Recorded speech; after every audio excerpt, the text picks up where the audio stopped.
আসসালামু আলাইকুম ভিউয়ার্স। যে ব্যক্তি ফজরের পরে সূরা হাশরের শেষের ৩ আয়াত পড়বে তাকে আল্লাহ তাআলা ফজর থেকে শুরু করে নিয়ে মাগরিব পর্যন্ত ৭০,০০০ ফেরেশতা নিযুক্ত করবেন তার মাগফিরাতের দোয়ার জন্য।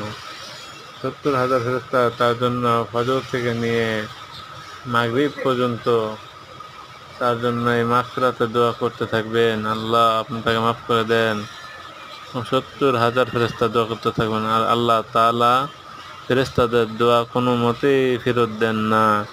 অর্থাৎ এই আমলটি আমরা প্রত্যেকেই করব।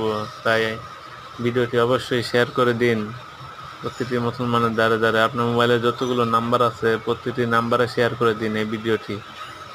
এর দ্বারা প্রতিটি মুসলমান দেখতে পাবে, শুনতে পাবে এবং পড়ার দ্বারা আপনিও এই ফজিলত পাবেন।